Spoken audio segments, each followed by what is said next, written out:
like the main architecture of Teradata, we'll just get an introduction of what Teradata is basically,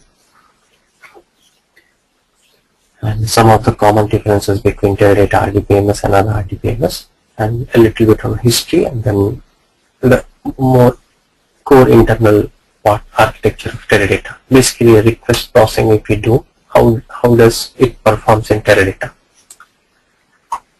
Those things we will see for now. So Teradata, basically it's an RDBMS similar to any other RDBMS, Oracle DB to SQL Server, where the information is stored in the form of tables, like rows and columns. So Teradata is an RDBMS, Relational Database Management System, and it has been designed or has entered into the market only for large systems, only for commercial databases or huge databases. It's one of the good solution for enterprise-wide data warehousing. So in the current market, right, most prominent databases in the market are like Exadata, Netezza, then Teradata. The competitors of Teradata are. So earlier, right, we had systems like only DB2 and Oracle, which were both OLTP systems as well as OLAP systems. So transactional processing systems were those systems, as well as data warehousing was also done on those systems. But Teradata was only for data warehousing purpose, only for large systems. It is an open system. Why? Because it can run on multiple platforms: Linux, Solaris, MPRAS, Unix, Windows operating system.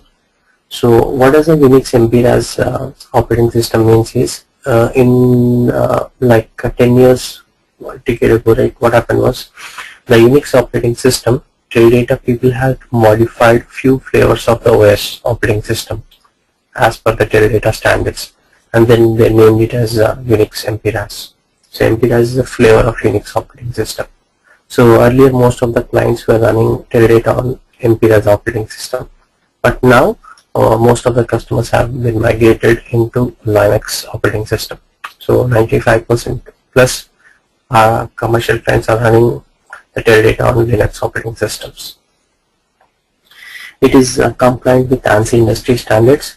So all the syntax and semantics for any database which follows the ANSI standards, right, same applies to Teradata as well. The syntax and semantics are in line with ANSI standards. Teradata, it runs on a single or multiple node. I'll explain you basically what is a single or a multiple node means. A node is basically a machine, but how it runs on a single or a multiple node we'll see in the coming slide.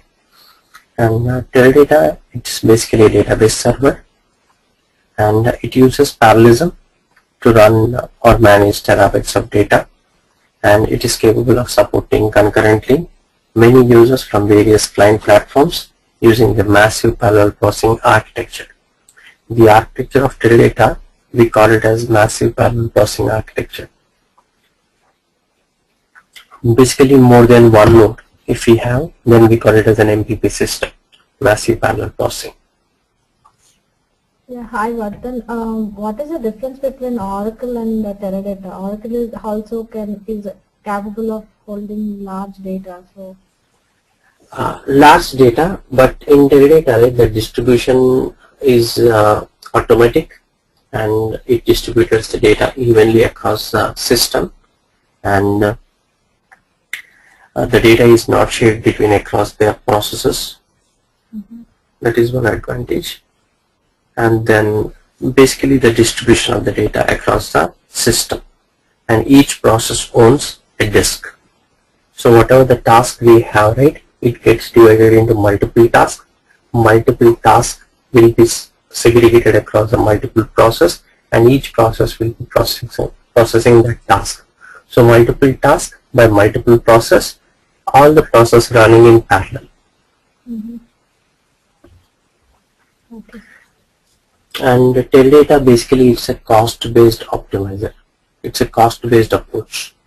Whereas Oracle, right, most of the standards in most of the optimizer rules are rule-based. So they are predefined rules. Okay, this is rule 1, this is rule 2, this is rule 3. So whichever rule satisfies, right, it processes in that way. But Teradata, it's a cost-based approach. Suppose if you have two different tables and you want to perform a join. Across different configurations of a system, it will perform in a different manner. But whereas in an Oracle system, right, whatever configuration you take, it performs in a similar way. So Teradata basically it's a cost-based approach.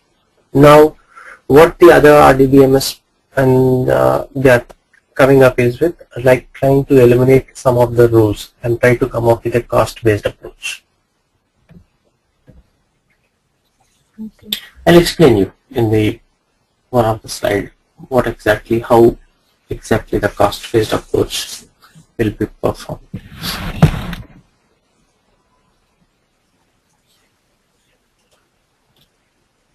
If you look at to the history of Teradata, basically it started way back in 1975 and it's released its first product in 1979, like version 1, release 1, V1 R1 was the first product of Teradata, and later on many new features have been added onto the product, and some of the major releases were in 2002-2003, like V2R5, V2R5.1, where some of the prominent features like binary large object, partitioning, primary index, compression, user-defined functions were introduced. In 2000, in V2R6, connect statistics was introduced so that it can perform better optimization or better request processing. Then query rewrite, this is one of the prominent feature in Teradata in TD12, query rewrite feature. And then other features like scalar, subquery and NoPI got introduced in TD13, and in TD14 temporal and columnar feature has been introduced. So currently even TD14 has been released to the market, and some of the many major commercial and the retail clients are currently working on TD14 environment. So currently in the development side, we are developing on the TD15. Teradata 15 version is being developed. So temporal feature and the columnar feature are the popular features in Teradata in the latest versions. Columnar is basically like if you heard about database like Vertica, where the data is mostly from the column perspective. So each column is stored as a single table. So even that feature has been implemented in Teradata. So if you want to store the data row wise, you can store row wise. If you want to store the data column wise, you can store the column wise. So that features allow you that facility.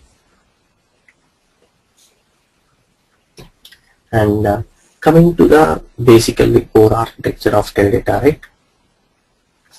right? Basically this is a single node. The gray color box which you are seeing, that can be treated as a node, a single node. A single node is nothing but a machine. And if you install Teradata right onto a single node, then these are the components which get installed: the parsing engine and the access module processor and the virtual disk, which we say vdisk. Vdisk is nothing but it's a collection of physical disks. So collection of physical disk, we say one with virtual disk, and each virtual disk is associated with a processor, and that processor is called access module processor. The functionality of an access module processor is similar to the functionality of a physical processor. What does the physical processor do? It performs operations on the disk. So similarly, access module processor performs operations on the disk. Message passing layer. Message passing layer is like a communication protocol between two processes, between the parsing engine and the AMP, and across the AMPs. And the parsing engine is the one which does the syntax and semantics checking in the system of the request process. Whatever the request we submit to the system, parsing engine is the one which will check the syntax and semantics. Parsing engine also has the intelligence to optimize the request. So if you send any request, right, it has the intelligence to optimize the request, how efficiently you can execute the request. That kind of plan generation can be done by parsing engine. Apart from that, it also has intelligence to distribute the data. Suppose if I have 1 million records to be inserted into a single table, it has the intelligence to distribute the data across the system. So these are the major functionalities of a parsing engine. Now in this slide what we will say is basically if you want to insert a sample data into a table, how does it happen? And on top of that, if you want to perform a request, how does it perform? So in this example, right, we are saying that okay, the client is having around 12 records need to be inserted into a single table. Now one by one record or bulk records will be sent to the parsing engine so that they can be inserted into the table. Now how it happens is basically, as I said, parsing engine has the intelligence to distribute the data. So you can see that here the record 2 has been distributed to AMP1, record 32 has been distributed to AMP3, 67 has been distributed to AMP4. Like that, whole data has been distributed across the AMPs. Now if we perform any request on top of this data set, so on top of this table I want to perform some request. For example, take a simple request like okay, I want to fetch all the records from the table. Now that request will be sent to the parsing engine, to the system, and then parsing engine will pick that request. Now what does the parsing engine do? It will broadcast the request to all the AMPs. So each AMP will be having that request now. Select star from the table, select star from the table. Now each AMP will be responsible for processing that request on the disk. Okay, so single request has been broadcasted and all the AMPs are performing the same request in parallel. So once each AMP does the processing on the disk, it will send the result to the message passing layer. Now once all the AMPs has sent back the result set, the message passing layer will club the results into a single set and it will send to the client from where the request has been sent. So now since the single, so why the processing very efficient here? Because we are not loading the data of the complete table on the single drive. We are basically distributing the data across multiple drives or multiple AMPs, basically multiple disks we are distributing, so that the processing of each and every AMP has very minimal data to process. What happens if all the records go into one particular drive? Then the processing time of that particular process will be high. So all this happens internally, right? Yes. So how the data will be, suppose if you have 10 tables, then and if you have 100 AMPs, right, then each and every AMP will be holding 10 tables data. Subset, each table subset, each AMP will be holding.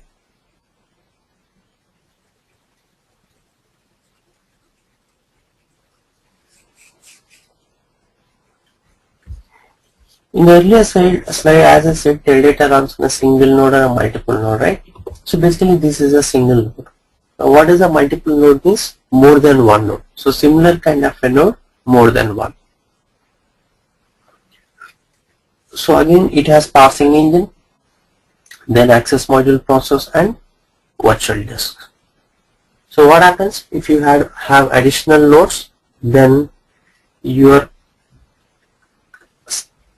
node configuration is getting doubled or tripled or quadrupled, so that the performance of the system also will be doubled, tripled or quadrupled. So there is a linear scalability in the performance. As the number of nodes increases or as the number of parsing number of AMPs increases, right, the performance of the system also increases. It is linearly scalable. A single node system we call as an SMP, symmetric multiprocessor, whereas a multi-node we call it as a MPP system, massive parallel processor. So for fetching any kind of data, any records, the records will be distributed parallelly, right? Okay. Now come again. How did it fetches the data? Can you explain once again? I didn't get it. Like suppose if I want to fetch this table data, how many records I need to get? 12 records at the end. Okay. So the request will be sent to each and every AMP. Suppose assume this is table T1. So select star from T1 will be sent by parsing engine to all the AMPs. So each AMP will be having that request. Okay. Okay. And then AMP1 will be processing the 3 records and send to MPL. AMP2 will be processing these records and send to MPL. Once all the AMPs finishes their corresponding task and then sends to the MPL, MPL then it will accumulate all the result sets into one set and then send it to the client from where the request has been sent. Okay. Yeah, a single node is one node. This is single node, and this is called as a symmetric multiprocessor. We call it as an SMP system. Symmetric multiprocessor is the name for single node. And if we have more than one node, it can be any number less than 4000, and it is called as an MPP system, massive parallel processor. So whenever we say MPP, then it is more than one node. If we say SMP, it is only one. And each and every node can have the same number of configuration, or it is the processes are configurable. You can configure according to your requirement. There are limitations. We will be looking into that, but those are configurable parameters. How many number of parsing engines you want to have in a node, how many number of access module process you want to have in a node. Those are configurable parameters.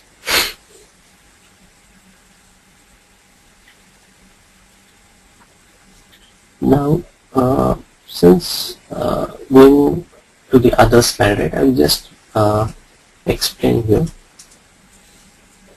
basically how that parsing engine or access module processor, basically how that is beneficial. In general, right, we assume this is a single processor. Assume this is a processor. Okay, and then we have a single disk. Okay, so this is basically a disk. And now, what are the request processing we need to do? This is how it does. This is the traditional system we have. But same thing when we install Teradata software or Teradata package, right, on the machine, what happens is basically this is the processor. Okay, and then this is the disk.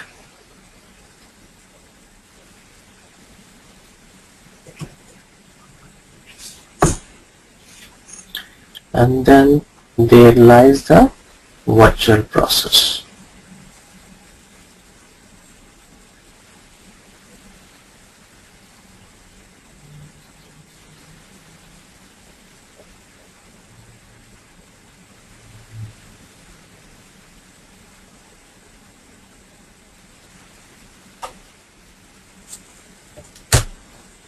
Okay, so when you install the Teradata package, right, it basically when you install it and then you do the configuration and all those parameter settings, right, this is how you can imagine how basically a single process is acting as a multiple process, and how does a single disk is basically acting as a multiple virtual disks.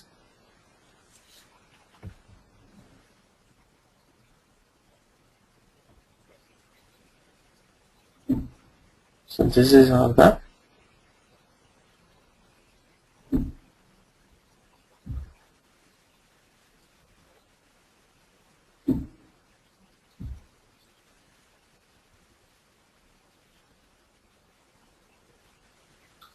this is a traditional system, but when you install Teradata RDBMS, right, then these kind of vprocs can be configured. That's why we say these are virtual processors. So basically, when you install Teradata package, right, then the processes can be configured into these parameters. There are limitations basically, like a single node you can configure only 128 process maximum parsing engine and app. But this is a single process and single disk is acting as like a multi-process with a multiple disks.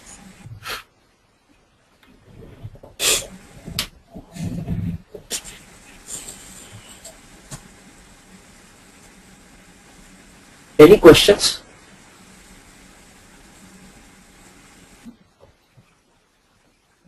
For a single node, how many parsing engines can we make?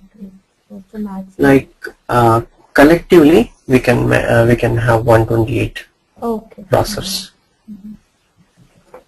So mostly the P's will be less than the amps in general. Yes. And even each and every component, right, they are capable of handling multiple requests. Like suppose if there are around n number of sessions to be allocated, like if we three wanted to connect to a single server and there is only one parsing engine, that parsing engine is capable of handling 120 sessions maximum. Each parsing engine is capable of handling 120 sessions, and that too parallel. Message passing layer can access the request parallelly. So suppose we three people are submitting a request, passing engine has broadcasted all the three requests to all the amps. So message passing layer is having three different types of requests from different sessions from the parsing engine to the amps. So MPL will handle all the requests in a parallel fashion. Similarly, each amp is holding now three requests or three tasks to be performed. Like one will be selecting something and one will be like deleting something. Yes. Yeah. True. So it is capable of handling again 80 tasks parallelly. Within each and every amp, it can handle 80 tasks in a parallel fashion. And at the same time, all the amps are performing the operations of the task in parallel. So that's how parallelism has been designed from top to bottom. And each component is implemented to act in parallel. Do you have any similar RDBMS system like this apart from Teradata? Net is also is like the architecture is also similar to this one. Okay.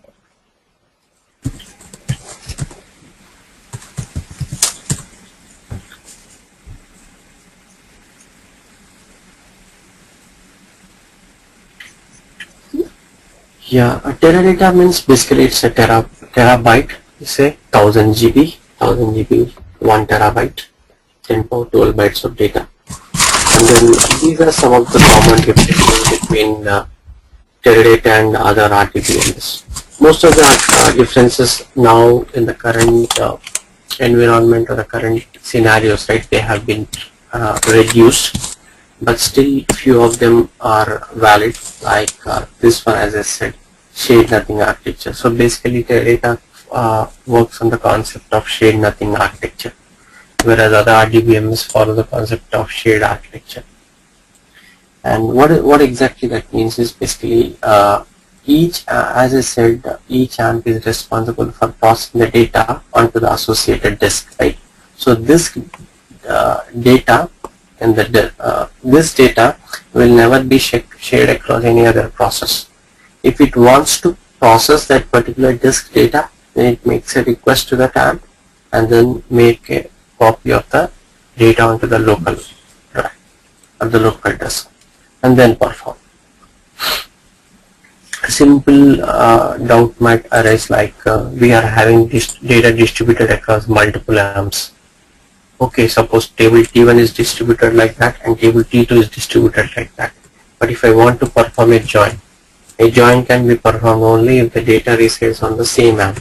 Then only join can be happened.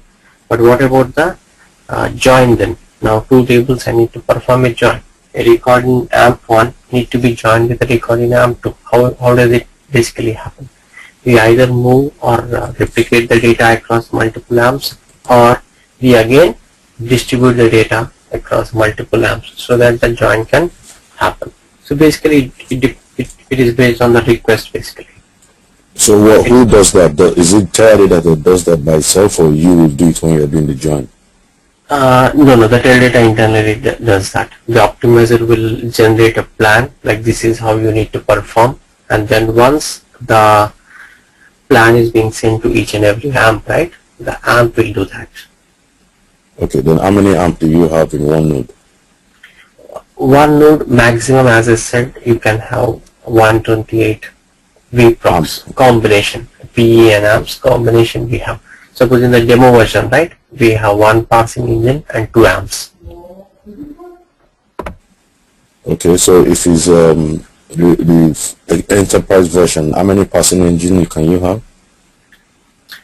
Maximum is at 1024 per system. If I say it's enterprise data warehouse, then if So you it can has have more than, like you it can has have 1024 parsing engine and how many amps? maximum again it is 16,000. Okay, for one node. No. For one node it is 128. Collectively we cannot have more than 128. Okay. And nodes wise, as I'm saying, you can have around 4,000 nodes. That is the maximum. So some of the clients, some of the biggest clients like Walmart, right? Walmart is having around 900 nodes, and they are having around 9,000 amps like that. 900 nodes and 9,000 amps.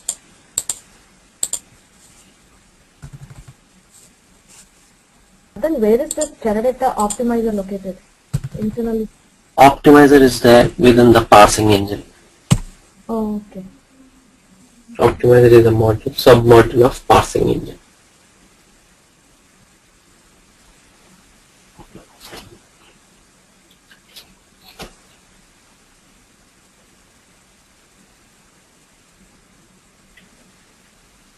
Yeah, and one more difference is basically the index usage. Index usage basically it is used for faster retrieval of data. So even the same thing is possible in Teradata as well. But apart from that, even a better storage of data is possible. Here we are seeing a good distribution of the data, right? Basically that is because of the index being defined on the table. Because of that, this is happening. So in Teradata, index usage is basically for faster retrieval as well as for better storage of data.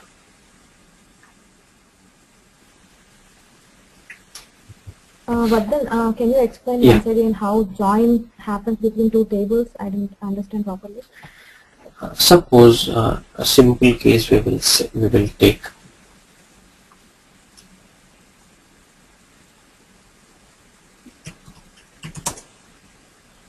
For the time being, we'll assume only we have around 2 amps. Okay, and now I have a table T1 data. So I will say employee 1 and then A and department number 10 and salary 23.4. Record 2 employee B, then department 20 and salary 34.5. Okay, so similarly here I will have employment 3, then employee C and department 20, salary 55.5. This is employment 4, D 10, 33.4. Okay, now you have a table T2 which says, okay, department 10, it is max, and we have a department 20 which say science. Now I need to perform a request like this. Select start from T1 comma T2 where T1 dot department number is equal to T2 dot department number. Okay, so in this scenario what happens is basically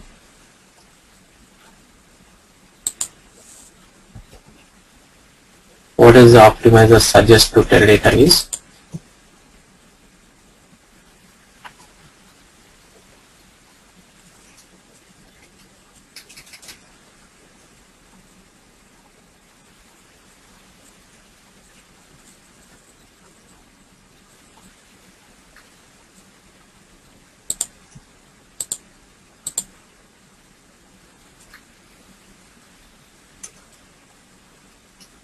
Okay, so basically this is duplicated. This is duplicated scenario. Now T1 and spool will be joined based on this employment department number with this department number. Similarly, these two records will be joined with these two records. These two records will join with these two records. So the optimizer will tell, okay, duplicate the table T2 across the arms and then perform the join. This is one of the scenarios.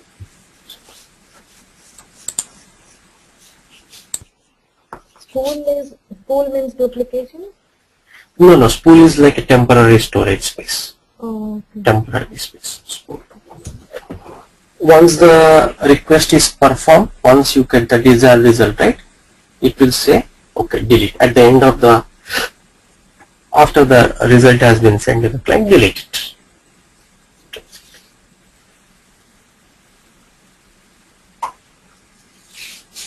So this is one of the join scenario. There is other cases as well, but this is a general simple scenario I can explain.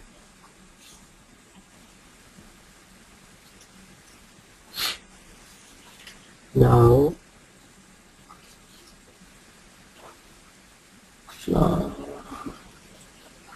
some of the again same. Yeah.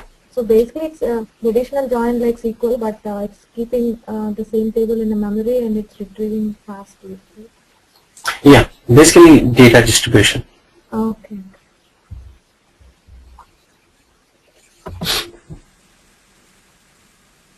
And yeah, basically parallel processing is one of the powerful feature of Teradata.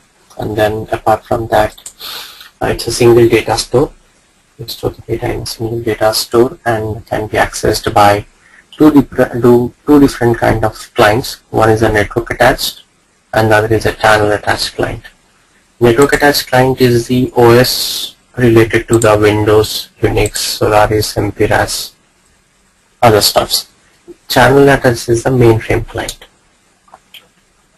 So two different clients we can access a Teradata server. One is a network attached and the other is a channel attached, the mainframe. And then it can automatically recover from some of the software failures. It has that capability, and at the same time Teradata provides data integrity as well. Like it is similar to any other database. Like when any transaction happens in a system, right? The transaction should be either complete or rollback. So same thing applies even in Teradata environment. So either any transaction happens, right? It takes care that the transaction happens completely or it gets rolled back to a previous save state. And scalable growth, as I said, like if the number of nodes in the system are being increased, right? Then the performance of the system will be linearly scalable. And then SQL, yeah, this serves as a standard access language, structured query language, which is used to access the Teradata server. Yeah, so But we have in this diagram we have random numbers. What are those? 1 second. The architecture.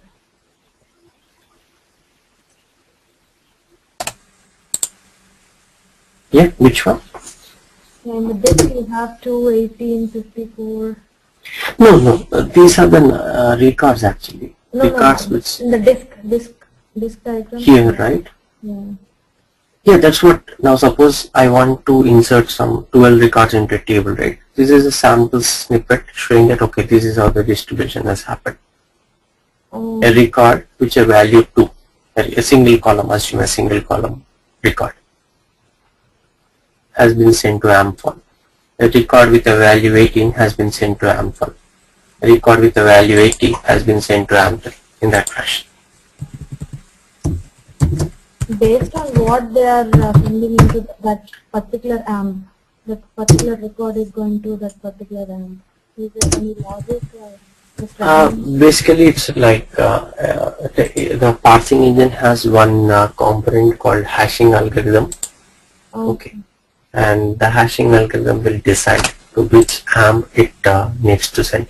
And the hashing algorithm it's a patented one for Teradata, and they have designed in such a fashion that it can accept multiple data type values and at the same time can produce different hash values so that the distribution of the data can be in an even fashion. Hash means is that binary coding or? Yeah, internal algorithm, we are not aware of it, what exactly, because it's a black box, but it's a mathematical functions. Yeah, it's generally set it will be like 0, 1s, the binary coding maybe. I'm not sure, that's why I'm asking. Yeah, it's a mathematical function basically. Okay, where the primary indexes come into picture here? Like when I create a table, right now, suppose in this example which I showed you, now assume for this particular table, right? Okay, employment number is the PI. Assume employment number is the PI. So the value of the PI will be sent to the hashing algorithm and then the decision happens to which AMP the data needs to go. Okay. So we assume that the data is more unique in nature, obviously. Okay, if the data is non-unique, then there is a chance that the skewness might occur. That means all the similar records will go to similar AMP. Suppose in the same case, if I take employment middle name as a primary index, and I have a table with 1 million records, and out of 1 million, 0.9 million doesn't have any middle name. It is a null value. So what will happen in that case? All those records with null value in the middle name will go to 1 AMP. Okay. Because similar value, same AMP. So we assume that the data is more unique in nature, and based on that the distribution will be in an even fashion.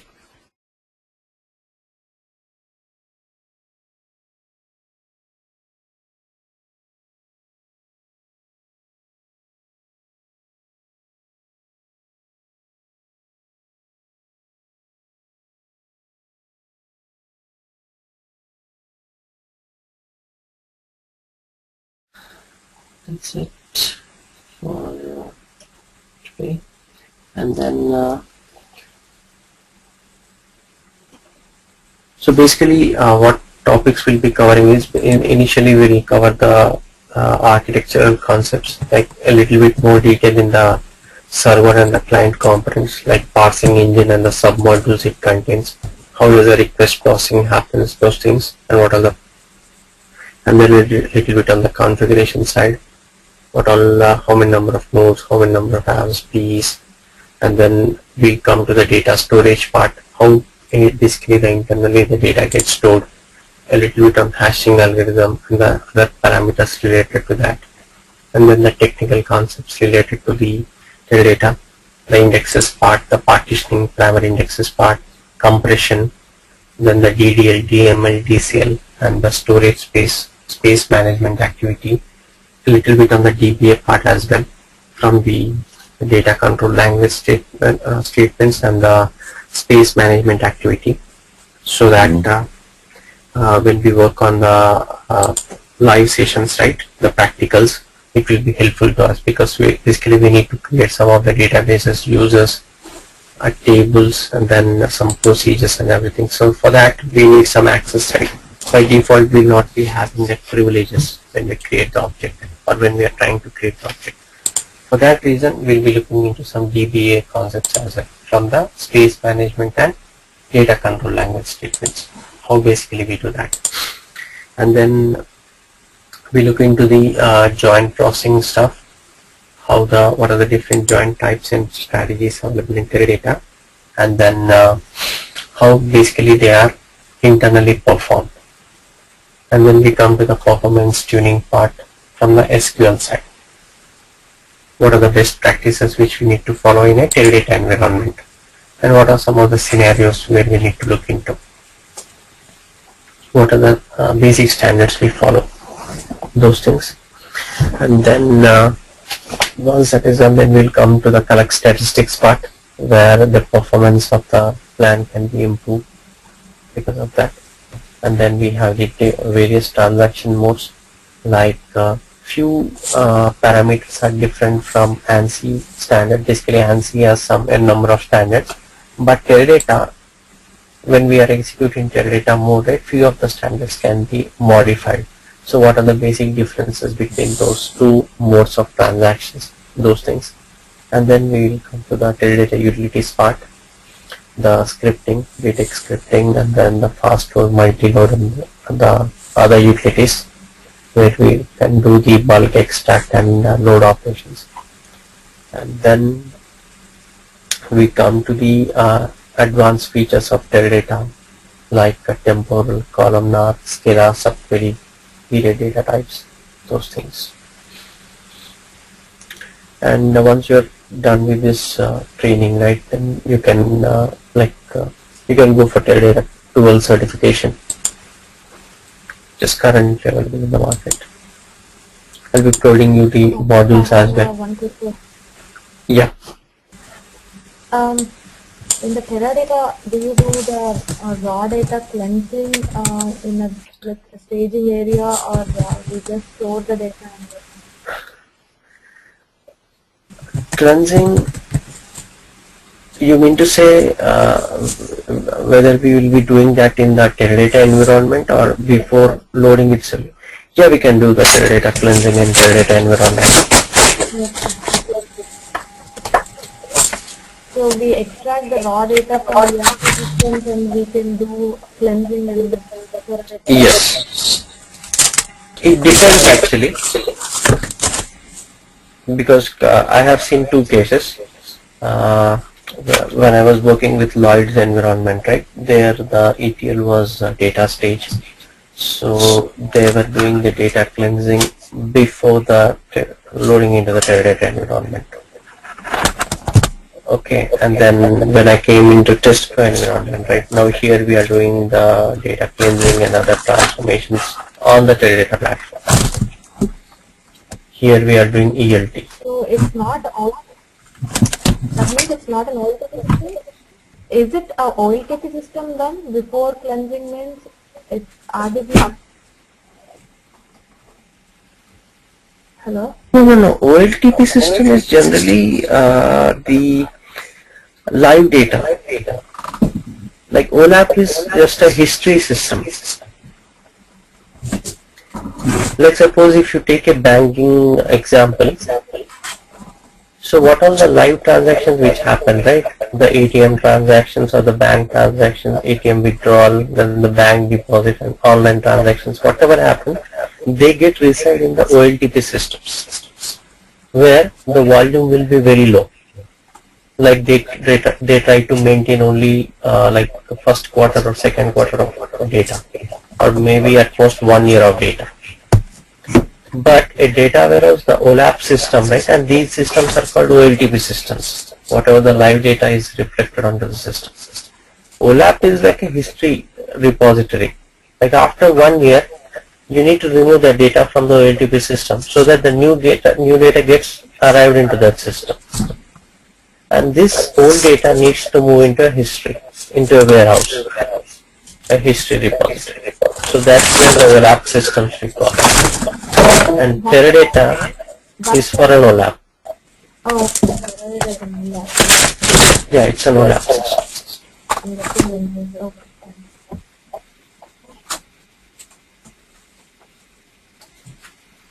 And respect to the data cleansing part, it's not nowhere anywhere business standards are mentioned that we need to perform only ETL or ELT. It's up to the business and the tools which they use. So currently here in Tesco we use a ETL tool called, not an ETL basically, it's mostly a collection of data modeling, ETL and reporting tool kind of a thing.